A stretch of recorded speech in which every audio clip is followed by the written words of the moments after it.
है कि हमारे नबी से अफजल दुनिया में कोई है, मगर हमारे नबी कभी मालिके निसाब बने ही नहीं। अजमत भाई, हमारे नबी मालिके कुल है। पहाड़ ने बोला या रसूल अल्लाह इशारा कर दे मैं गोल्ड बन जाता हूँ। समंदर अपने ऊपर फख्र करता अगर नबी के इशारे पे डायमंड बन जाता। दुनिया के तमाम दरिंद परिंद चरिंद कन्वर्ट हीरो डायमंड सोना होने में तफाखुर महसूस करते, मगर वो हमारे नबी है, मालिके कुल है, मगर मालिके निसाब नहीं है। क्योंकि हमारे नबी जानते थे एक जमाना ऐसा आएगा कि किशनगंज में एक तरफ करोड़पति होंगे जिसकी बिल्डिंग होगी, फॉर्च्यूनर होगी, अपाची होगी, दिल्ली में मकान होगा, मुंबई में मकान होगा, मगर हरामखोरी उसी के यहाँ होगी। सूद का पैसा होगा, जुआ का पैसा होगा, सत्ते का पैसा होगा, मारकाट का पैसा होगा, बंदूक की नोट पर नोट जमा किया होगा। ऐसे माहौल में मेरी उम्मत का एक फर्द ऐसा भी होगा जो आधी रोटी खाएगा मगर हराम के करीब नहीं जाएगा, जो भूखा रहेगा मगर सुन्नत को कभी छोड़ेगा नहीं, जो इंसान शराब नहीं पिएगा, जुआ नहीं खेलेगा, लोगों की बड़ी बड़ी बिल्डिंगों को नहीं देखेगा, वो मेहनत और मशक्कत करेगा, मजदूरी करेगा, मगर वो हराम के करीब नहीं जाएगा। ऐसे में कहीं वो पुशगुर्दा ना हो जाए, मायूस ना हो जाए। इस वजह से मैं अपनी सुन्नत दे रहा हूँ। मालिक के कायनात हूँ मगर मालिक के निसाब नहीं। जैसे किशनगंज का एक आदमी 100 रुपये का मालिक है और शरीयत की पाबंदी करता है, वही मुस्तफा की मुर्दा सुन्नत को जिंदा करता है और करोड़पति से करोड़ों करता अफजल हो। नारे तकबीर, नारे रिसालत, मज़हबे इस्लाम, हजरत अल्लामा गुलाम जिलानी साहब क़िबला आधारी। माइक की आवाज मुझको नहीं लग रहा साफ समझ में आ रही है। ये ठीक ठाक है। हेलो हेलो इको कम करके देखिए बड़े साहब। मैं अपने यहाँ जब जुम्मा में तकरीर करता हूँ ना, माइक ही बंद करवा देता। होना ही नहीं, शोबाजी होना ही नहीं चाहिए। बिल्कुल रहने दे, छोड़ दे। एक कॉमन बात है कि जो ज्यादा पैसे का मालिक है उसे ज्यादा हिसाब देना पड़ेगा।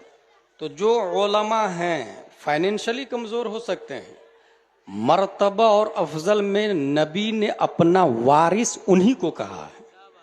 अल उलमा वरसतुल अंबिया, अपना वारिस उलमा को। इसलिए अच्छा रिश्ता कहाँ होगा? अच्छे घरों में। अब अच्छे घर में रिश्ता होगा तब अच्छे बच्चे पैदा होंगे।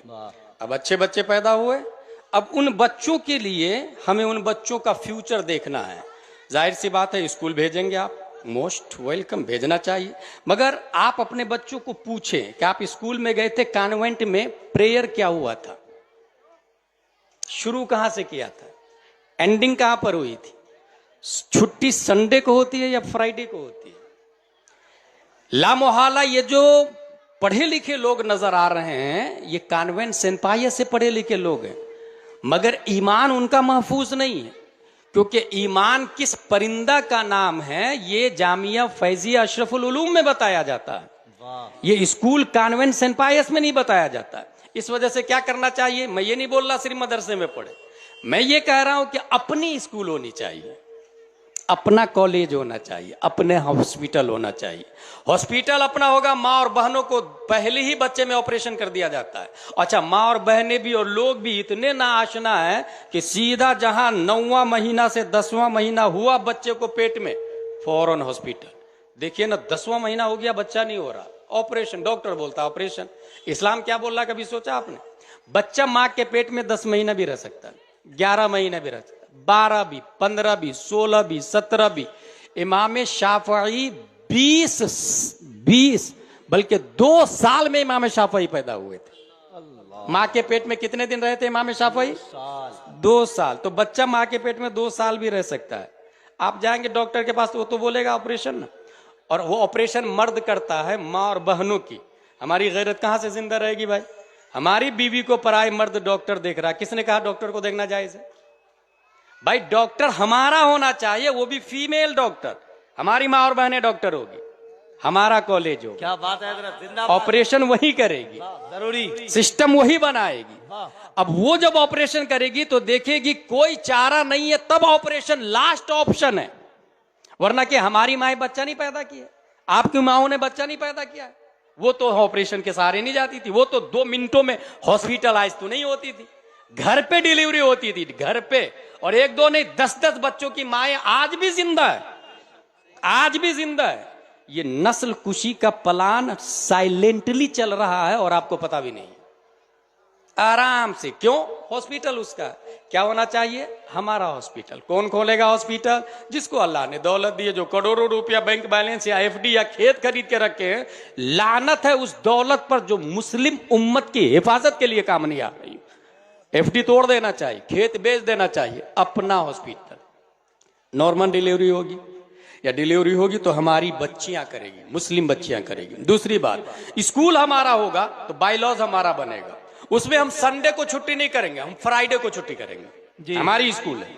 फ्राइडे को छुट्टी क्यों करेंगे? क्योंकि मुस्तफा ने फ्राइडे को छुट्टी की थी। वाह वाह वाह वाह वाह वाह, क्या बात। संडे को छुट्टी कानून लगाया है यहूदियों ने, और यह कानून सबसे पहले सल्तनत उस्मानिया को खत्म करके टर्की में पास किया गया था कि संडे को छुट्टी होगी। क्यों? इसलिए कि संडे को छुट्टी होगी तो जो इंसान जुमा को ऑन ड्यूटी है मुस्लिम, उसकी जुमा की नमाज छूटेगी। और जुमा की नमाज छूटेगी तो सिर्फ नमाज नहीं है, वो जो आधे घंटे 1 घंटे की तकरीर जुमा में नबी फरमाते थे, वो तकरीर आज भी उलमाए किराम जुमा में फरमा रहे हैं। और उस तकरीर से सहाबा के दिलों की कदूरत नबी दूर करते थे। आज मुसलमानों के दिलों की जंग को उलमा दूर करते हैं जुमा की तकरीर में। जब जुमा को ऑन ड्यूटी रहेंगे तो तकरीर सुनेंगे नहीं, शैतान गालिब आता चला जाएगा और इस तरीके से ईमान का खात्मा हो जाएगा और शऊर भी नहीं होगा। हमारी स्कूल होगी, जुमा को छुट्टी होगी, हमारे नौजवान जुमा पढ़ने के लिए भी स्कूल मदरसे में आएंगे, साथ में छोटे छोटे 10 साल 15 साल के बच्चे भी मस्जिद में आएंगे। वो देखेंगे इमाम ने क्या कहा, वो देखेंगे वाली साहब गुस्ल किए हैं, सुरमा लगाए हैं, इत्र लगाए हैं, कुर्ता पहने हैं, टोपी पहने हैं। जहां एक तरफ अपने बाप की तकलीद करेगा बच्चा, वहीं दूसरी तरफ इमाम के खुतबा को सुनकर मुस्तफा की मोहब्बत दिल में जागेगी। वो हदीस बचपन से सुनेगा। और एक बच्चा अगर 10 साल की उम्र से हर हफ्ता अपने नबी की हदीस उलमा की जुबानी मिंबर पर से जुमा के खुतबा में सुनना शुरू करते, खुदा की कसम वक्त का जाकिर नायक उसे डैमेज नहीं कर सकता, इंजीनियर मिर्जा उसे तबाह नहीं कर सकता, सुना कुल्ली उसे बर्बाद नहीं कर सकता।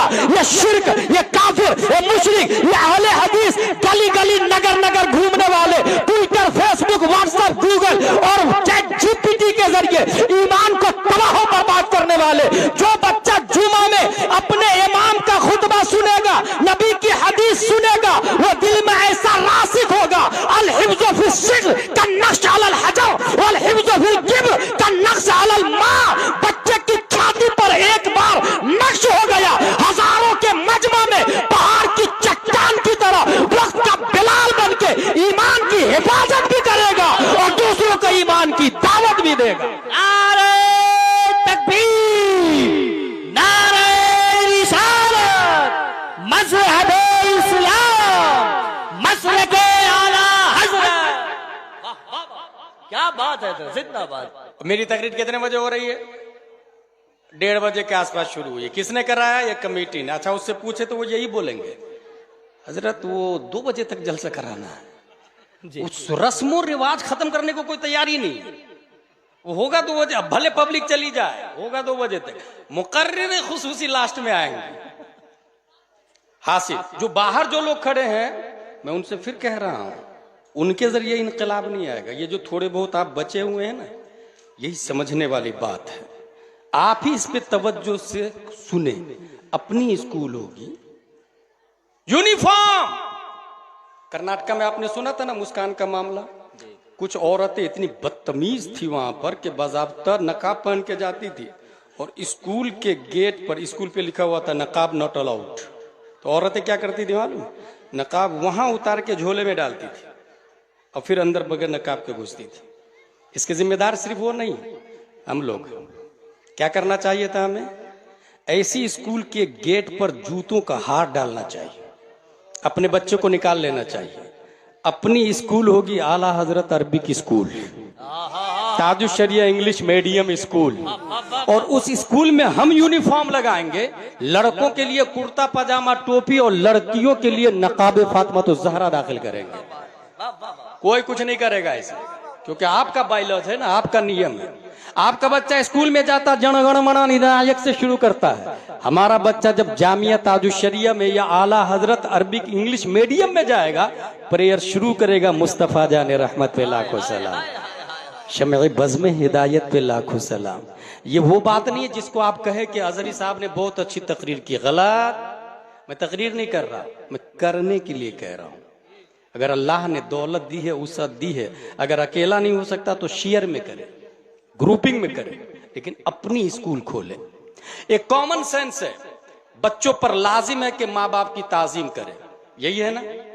मगर आप इस्लाम का एक ही रुख पढ़ा आपने, दूसरा रुख में बताता हूं। हदीस शरीफ के अंदर आया अकरिमु औलादकुम व अहसिनु अदबहुम, अपने बच्चों की ताजीम करें। क्या आपका बेटा घर में आता है तो अदब से आप खड़े हो जाते हैं? हदीस में आया अपने बेटे की ताजीम करें, अपनी बेटी की ताजीम करें। अपने बेटे और बेटी की ताजीम करेंगे तो उसके दिमाग में ये बात आएगी कि ये जो अदब है, मेरे वालिद साहब मेरा अदब कर रहे हैं, इसका मतलब कुछ तो है। अकरिमु औलादकुम आए, और ये वो हदीस नहीं है जिस पर अमल नहीं हुआ है, बल्कि खुद हमारे नबी अपनी बेटी फातिमा ज़हरा के लिए खड़े हो जाते थे जगह से। कभी आप अपनी बेटी के लिए घर में खड़े हुए? मेरी बेटी आई है, कभी आप खड़े हो गए अपने बेटों के लिए? अकरिमु औलादकुम, अपने बेटों की ताजीम करें। वो अहसिनु अदबहुम, जहां तक हो सके। आमतौर से हम मुलाकात होगी, घर में जाऊंगा, मेरी बीवी मुझे सलाम करे, मेरी बेटी मुझे सलाम करे, मेरा बेटा मुझे सलाम करे। कहां लिखा? किसने बोला भाई? भाई वो सलाम में पहल करना चाहिए। हदीस में यह आया कि नबी छोटे छोटे बच्चों को सलाम करते थे। हुजूर मुहद्दिस कबीर से सिवान में एक हदीस शरीफ सुनी मैंने, वो फरमाते हैं मल्लम यरहम सगीरना वलम युअक्किर कबीरना फलैसा मिन्ना। लम यरहम सगीरना पहले आया, अपने बच्चों पर रहम करेंगे, बच्चों का रिस्पेक्ट करेंगे तो वो बच्चा आप पर रहम करेगा और आपका रिस्पेक्ट करेगा। क्योंकि ये वो बातें हैं जो किताबों से समझ में नहीं आती, प्रैक्टिकली देखने से बच्चों के समझ में आता है। याद रखिएगा, बच्चा सिर्फ बुक से नहीं पढ़ता है, बच्चा माहौल से पढ़ता है। और माहौल ये अरबी लफ्ज है, मीम अलिफ जबर मा, हावाव जबर हाउ, लाम साकिन, माहौल। जो आपके गिर्द है उसको माहौल कहते हैं, जो आपके गिर्द है। और बच्चों के लिए वो सब स्कूल है। क्या आपने देखा नहीं, बच्चा पूछता है ये कौवा क्यों काई काई कर रहा है, ये उड़ता क्यों है, ये बैठता क्यों, ये दरख्त क्यों खड़ा है, ये चांद मेरे साथ क्यों चल रहा है, ये सूरज मेरे साथ क्यों चल रहा है। ये क्वेश्चन बच्चों के दिमाग में आते कि नहीं? क्योंकि पूरी दुनिया को वो दरसगाह समझता है, सीखता है, उस माहौल है वो। इस वजह से अकरिमु औलादकुम नबी ने फरमाया। एक और हदीस शरीफ बताऊं बच्चों की तरबियत के हवाले से, ये बुनियाद ज़हन में रखिएगा, अपनी स्कूल होनी चाहिए। दूसरी हदीस देखें, हुजूर सल्लल्लाहु अलैहि वसल्लम फरमाते हैं अद्दिबु औलादकुम अला सलासी खिसालिन, अपने बच्चों को 3 बातें जरूर बताएं। बच्चों का मुस्तकबिल, ये चैप्टर चल रहा है मेरा। नंबर 1 हुब्बे नबीयकुम, अपने नबी की मोहब्बत। नंबर 2 हुब्बे अहले बैतिही, अहले बैत की मोहब्बत। नंबर 3 क़िराअतिल कुरान, कुरान शरीफ पढ़ना। ये 3 बातें आई, हुब्बा नबीयकुम, हुब्बा अहले बैतिही और क़िराअतिल कुरान। सवाल ये है कि कुरान में तो सब कुछ है, मगर अलग से ये क्यों आया हुब्बा नबीयकुम व हुब्बा अहले बैतिही? नबी की मोहब्बत और अहले बैत की मोहब्बत और क़िराअत कुरान। जब कुरान में सब कुछ है तो अलग से नबी की मोहब्बत और अहले बैत की मोहब्बत। वजह यह है कि कुरान पढ़ने से सिर्फ मोहब्बत समझ में नहीं आती है। मोहब्बत एक ऐसी चीज है जो देखने से बहुत आसानी से समझ में आ जाती है। जैसे सहाबा ने मोहब्बत किया नबी से, और इतनी मोहब्बत किया कि नबी अगर लोआबे दहन डालते थे तो सहाबा हाथों से कैच कर लेते थे। नबी अगर वुजू करते थे तो वुजू का पानी सहाबा गिरने नहीं देते थे। मोहब्बत का ये तरीका जो सीखा है जिन लोगों ने ना, जिन लोगों ने सीखा और अमल किया, वही अहमद रजा खान बन गए, वही मुजाहिद मिल्लत बने, वही मुफ्ती आजम बने, वही ताजुशरिया बने। तो ये नबी की मोहब्बत एक पहला। अच्छा, उसके बाद आया कौनैन भाई हुब्बा अहले बैती। अहले बैत का क्यों आया? क्योंकि हमारे नबी जानते थे सब लोग मुझे नहीं देख पाएंगे, लेकिन अहले बैत हर जमाने में होंगे, तो इसलिए अहले बैत से मोहब्बत करें, क्योंकि अहले बैत वाया वाया मेरा ही खून है उनके अंदर, तो अहले बैत से मोहब्बत ये मेरी ही मोहब्बत होगी। इस वजह से अहले बैत का लफ्ज आया। और उसके बाद आया क़िराअतुल कुरान। मोहब्बत में कहीं गुमराह ना हो जाए, इसलिए थ्योरी कुरान भी नबी दे करके गए कि मोहब्बत में पूजा नहीं शुरू कर दीजिएगा, मोहब्बत में हद से आगे नहीं जाइएगा, जैसे राफजी लोग चले गए, शिया लोग चले गए। इसलिए कुरान शरीफ नाजिल हुआ है, और कुरान शरीफ सिस्टम ऑफ लाइफ है। ये बच्चों के हवाले से मैंने बुनियादी बातें बता दी। अब आइए कुछ स्टूडेंट की मिसाल दे दूं। अगर अपनी स्कूल हो, अपने टीचर हो, अपनी स्कूल हो, तो क्या होता है, एक बच्चा रोजाना पढ़ने जा रहा था, लोग उसको देख रहे थे। एक यहूदी गौर से देख रहा था, ये बच्चा रोजाना पढ़ने जा रहा है। यहूदी बोलता है चंद दिनों के बाद में, हजरत हजरत मुझे कलमा पढ़ाइए। कलमा पढ़ा दिया गया। उनसे पूछा कि तुमने देखा क्या? तो वो यहूदी बोलता है, ये साहब जो पढ़ने जा रहे हैं ना मदरसे में, इनका नाम मोहम्मद था। ये साहब इतने अच्छे लगे मुझको, मैंने सोचा हादा मोहम्मदुकुमुल असगर फकैफ काना मोहम्मदुकुमुल अकबर। छोटे मोहम्मद साहब इतने अच्छे हैं, तो बड़े मोहम्मद साहब कितने अच्छे होंगे। इसलिए मुझे कलमा पढ़ा दीजिए। वो जो मोहम्मद साहब पढ़ने जा रहे थे, छोटे मोहम्मद, उनका नाम है इमाम मोहम्मद बिन हसन शीबानी, और टीचर का नाम है इमाम आज़म अबू हनीफा रदी अल्लाह ताला अन्हु। ऐसी एक और स्टूडेंट की मिसाल दे दूं। वो स्टूडेंट है हुजूर मुहद्दिस कबीर दामजिल्लु अलैना, हाफिज मिल्लत से पढ़ रहे थे। हाफिज मिल्लत अलैहि रहमा इन्नमल अमालु बिन्नियात पढ़ा रहे थे। कहा एक काम की 100 नियतें करना। ये स्कूल में नहीं बताया जाता, ये अपनी स्कूल होगी तब बताया जाएगा। एक काम की 100 नियतें करना, 100 का सवाब अलग अलग मिलेगा, लेकिन उसमें रिज्क की नियत मत घुसाना, क्योंकि रज़ाक तो अल्लाह है ही, वो बगैर नियत के भी रिज्क देता है, जैसे कुत्ता बिल्ली कौवा को देता है, तो इंसान को क्यों नहीं देगा? वो सबको रिज्क देता है, तो वो इंसान को क्यों नहीं देगा? इसलिए हर काम करना, रिज्क की नियत मत करना। अपनी स्कूल होगी तो ये बात चलेगी।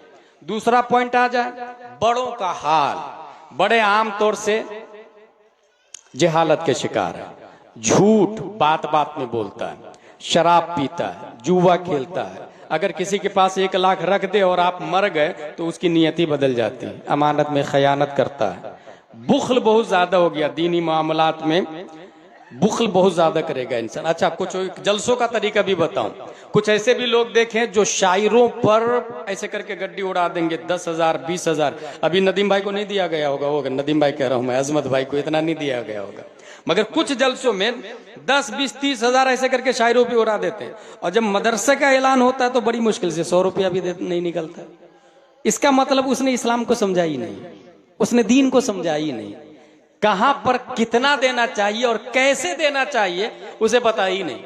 अच्छा, शायरों को देंगे, खतीबों को नहीं देते, उसे पता ही नहीं है। शेख सादी ने लिखा वो गुलसिता में, आलिम रा जर बेदे तबिस्यार खानदान। शेख सादी ने लिखा, आलिम को पैसा देता कि खूब खूब पढ़े और लोगों को दीन की बातें बताए। शायर के बारे में मैंने पढ़ा ही नहीं। शायर को देना जायज है, मैं ये नहीं कह रहा हूं देना जायज नहीं, देना जायज है, मगर मैं बता रहा हूं, लोगों की सोच बता रहा हूं कि उसने दीन को नहीं समझा। अब ये जो बड़ों का जो हाल है, अब ये तो मदरसा में नाम लिखाएंगे नहीं, हनफिया, अल जामियातुल फैजिया, अशरफुल उलूम में, फिर इनके लिए क्या करना है? इनका ऑप्शन क्या है? एंटीबायोटिक क्या है? सोल्यूशन क्या है? बहुत अच्छा सोल्यूशन। ये जो बड़े लोग हैं, इनके लिए मदरसतुल बालिगान होना चाहिए मस्जिद के बाजू में, और एटलीस्ट वो जुमा में तकरीर से पहले पहुंचे, और इमाम साहब आलिम रखे। आलिम इमाम कहाँ रहेंगे? जहां मस्जिद के बाजू में फैमिली क्वार्टर होगा।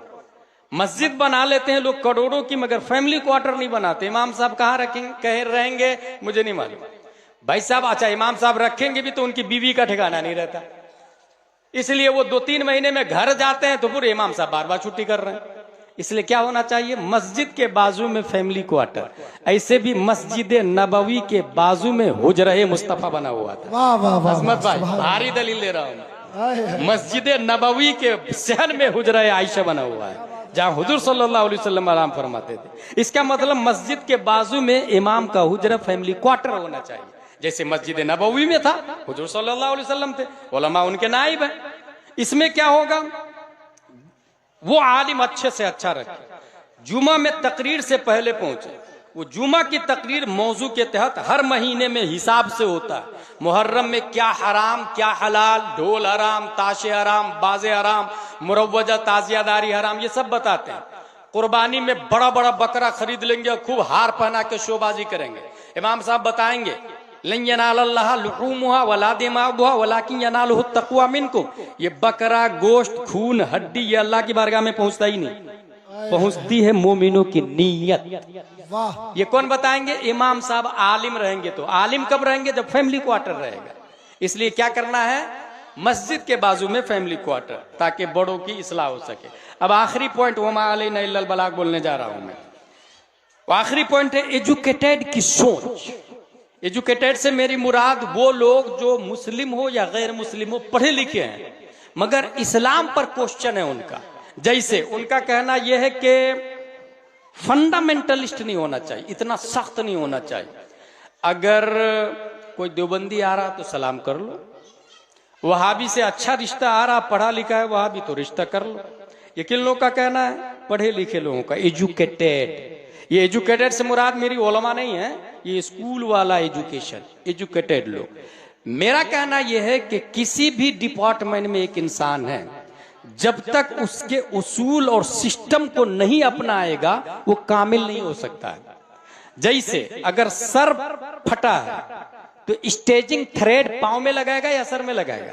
टाके सर में लगाएगा या पांव में लगाएगा? अगर हाथ से खून बह रहा है, कॉटन एंड बैंडेज आंख में लगाएगा या हाथ में लगाएगा? जो दवाई जिस दर्द के लिए है, जिस काम के लिए, वही दवाई देगा ना। ये उसूल है, इसी को कहते हैं फंडामेंटलिस्ट। इसी तरीके से दीन में क्या हलाल क्या हराम, क्या फर्ज क्या वाजिब, क्या सुन्नत क्या मुस्तहब, इस पर अमल जब तक इंसान नहीं करेगा ओरिजिनल मोमिन हो ही नहीं सकता। और कुरान शरीफ में आया ला तनकिहुल मुशरिकात हत्ता युमिनना वला अमतुम मुमिनतुन खैरुम मिन मुशरिकतिन वलौ अअजबतकुम। वहाबी देवबंदी सूरह कुल्ली से निकाह होता ही नहीं है। जब ये लिखा हुआ है कुरान शरीफ की तफसीरों में कि वहाबी देवबंदी सूरह कुल्ली से निकाह नहीं होता है, ये एजुकेटेड तबका कह रहा है कि नहीं, पढ़ा लिखा फैमिली मिल जाए तो कर लेना चाहिए। ये उसूल के खिलाफ हुआ कि नहीं हुआ? जब कुरान बोल रहा निकाह ही नहीं होगा और वो अपनी चला रहा, अपनी सोच चला रहा है, बताइए क्या ये इस्लाम के खिलाफ नहीं है? क्या ये नबी के सिस्टम के खिलाफ नहीं है? क्या ये शरीयत मुतहरा के खिलाफ नहीं है? एक आम मोमिन कह रहा है कि नहीं निकाह नहीं होगा, एजुकेटेड तबका बोल रहा नहीं, अच्छी फैमिली मिल जाए तो कर लेना चाहिए। बात किसकी मानी जाएगी?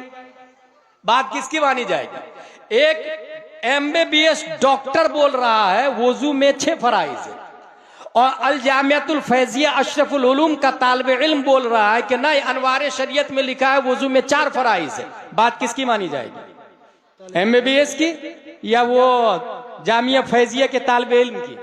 कॉमन सेंस है, जामिया फैजिया के तालिब इल्म की, क्योंकि इसने जो बोला वो अनवार शरीयत से, और अनवार शरीयत किताब लिखी गई अशियातुल लम्हात हदीस की किताबों से, और हदीस नाम है मुस्तफा के कौलो फेल तकरीर का, और नबी वही बोलते हैं जो वही इलाही होती है। लिहाजा MBBS की बात 0.000 वैल्यू रखती है। बात मोतबर उस तालिब इल्म की होगी जो अनवार शरीयत से बोल रहा है। इसलिए पढ़े लिखे लोगों की सोच को बदलने के लिए करना क्या होगा? अब जाहिर सी बात है वो भी मदरसे में नाम लिखाएंगे, वो कहेंगे मैं MBBS हूं, मैं B.Ed हूं, मैं D.Ed हूं, मैं क्यों जाऊं तुम्हारे यहाँ पढ़ने के लिए? ऐसे लोग के लिए क्या करना चाहिए? वो जो बताया ना मैंने, फैमिली क्वार्टर, अच्छा आलिम, उनके लिए वो कोचिंग सेंटर खोलेंगे। कोचिंग सेंटर में बेहतरीन टेबल वगैरह सब कुछ होगा, और वो हफ्ते में एक दिन क्वेश्चन आंसर रहेगा, जिसमें पढ़े लिखे लोग आए, कलेक्टर, SP, बैरिस्टर, वकील, जज, डॉक्टर सब आए, इस्लाम के ताल्लुक से जो भी सवाल हो वो करे। आपकी मस्जिद का अच्छा आलिम होगा, वो हर सवाल का जवाब देगा। ये 3 जहत थी मेरी, बच्चों का फ्यूचर, बड़ों का हाल, एजुकेटेड की सोच, उसको बदलने का सही तरीका भी बताया मैं। रब्बे कदीर हम सबको कुरान शरीफ, हदीस शरीफ, फिक्र शरीफ पढ़ने, समझने, अमल करने की तौफीक अता फरमाए। आगे दस्तारबंदी का काम बाकी है। नकीब साहब कहाँ गए? ले आगे दस्तारबंदी वाला काम। हमारे हजरत फरमा रहे हैं कि कुछ लोग मोबाइल से दीन सीखते। ये जो अभी कितने लोग बैठे हैं, ये उस वक्त बोलना चाहिए ना जब सब लोग बैठे थे, तो हम नहीं आए तो लाना चाहिए ना, ये नियम बनाना चाहिए ना। यानी वही बात हो गई कि वोट देगा इंसान अबू जेहल को और हाकिम कहेगा उमर फारूक आजम जैसा होना चाहिए। ये सोच रहे हैं कि इस्लाह हो जाए लोगों की, और इतने लोगों में मुझे कह रहे हैं कि इसका जवाब दीजिए। बहरहाल मैं मुकल्लफ हूं अल्हम्दुलिल्लाह। मोबाइल से दीन सीखना ये मुतलकन जायज नहीं है, क्योंकि मोबाइल पे इंजीनियर मिर्जा और जाकिर नायक की औलादे बहुत ज्यादा रहती है, ताहिरुल पादरी के फॉलोवर बहुत ज्यादा रहते हैं। अच्छा, मोबाइल में कोई चैनल वाले भी अपनी मर्जी से, ये जितने चैनल वाले हैं ना, अपनी मर्जी से हेडिंग डालेंगे और होगा कान में मैं कहूंगा अजमत भाई आपने बहुत अच्छा पढ़ा, ये हेडिंग डालेंगे कुछ तो हुआ है गड़बड़, इस वजह से कान में कुछ बोल रहे हैं। क्या बात है? इनको टीआरपी से मतलब, इनको इससे कोई मतलब नहीं है कि इस्लाम की नशरो इशाअत कैसे होगी। इसलिए मोबाइल से दीन सीखना मुतलकन जायज नहीं है। उसमें कुरान शरीफ के खिलाफ भी आते, वहाबी देवबंदी का वेबसाइट भी है, अहले हदीस का वेबसाइट भी है, सलमान रश्दी के वेबसाइट है, तस्लीमा नसरीन के वेबसाइट है। आप लिखेंगे नबी को इल्मे गैब है कि नहीं, देवबंदी की इबारत भी आ जाएगी, अबुल अला मौदूदी की भी आ जाएगी। आप उसमें देखेंगे हाँ नबी को इल्मे गैब नहीं, आपको लगेगा हवाला भी लिखा हुआ है कुरान शरीफ का, नबी को इल्मे गैब नहीं, गया ईमान आपका। इस वजह से जब भी मोबाइल से दीन जो लोग शौक रखते हैं सीखने का, उस पर लाजिम है कि अगर मोबाइल से कोई बात आए तो अपने यहाँ के इमाम साहब से राब्ता करें। वो इमाम साहब बताएंगे कि मोबाइल में कौन सा मसला सही है, शरीयत के दायरे में है, सुन्नियों का है, और कौन सा दूसरे ग्रुप वालों का। मसलन आपने लिखा नबी का इल्म गैब है कि नहीं, नीचे लिखे फतावा रज़विया, अब आएगा और कोई गैब क्या तुमसे नेहा हो भला, वाह वाह वाह, जब न खुदा ही छुपा तुम पे करोड़ों दुरूद। तो सही और गलत की तमीज आपको इमाम साहब करेंगे। उन अल इल्म अद्दीन अल इल्म उंदुरु अमन ताखुदून दीनकुम, अल इल्म अद्दीन उंदुरु अमन ताखुदून दीनकुम। ये इल्म दीन है जिससे आप सीखते हैं, उसे देख ले। अल्लाह तबारक व तआला हम सबको मसलक आला हजरत पर इस्तिकामत अता फरमाए। दस्तारबंदी